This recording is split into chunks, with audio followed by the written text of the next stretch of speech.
সন্ধেবেলা হঠাৎ ইচ্ছে হলো চায়ের সঙ্গে পকোড়া খাওয়ার, কিন্তু বাড়িতে তো চিকেন ছিল না আর বাইরে বেরোনোরও উপায় ছিল না, কারণ বাইরে ভীষণ বৃষ্টি হচ্ছিল। যার কারণে বাড়িতেই বানিয়ে ফেললাম সয়াবিনের পকোড়া। তার জন্য প্রথমেই গ্যাসে জল গরম করে সয়াবিনগুলো ভিজিয়ে নিয়েছিলাম। তারপর সয়াবিনগুলোকে ঢেলে নিয়ে ঠান্ডা জলে ভালো করে ধুয়ে নিলাম। এরপর সয়াবিনগুলো থেকে চেপে চেপে ভালো করে জল বের করে একটি মিক্সার গ্রাইন্ডারে ভালো করে গ্রেট করে নেব। এরপর গ্রেট করে রাখা সয়াবিনগুলোকে একটি পাত্রে ঢেলে দিয়ে দেবো একে একে কাঁচা লঙ্কা কুচি, আদা রসুন কুচি আর পেঁয়াজ কুচি।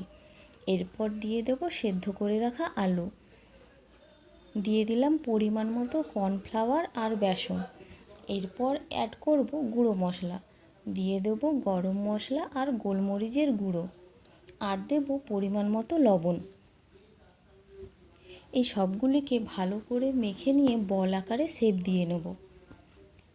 তারপর কড়াইতে তেল বসিয়ে তেল গরম হলে দিয়ে দেবো একে একে বলগুলি। মিডিয়াম টু লো আঁচে এগুলিকে ভেজে নিতে হবে। পকোড়া ভাজা রেডি। এরপর মাম্মামও রেডি খাওয়ার জন্য।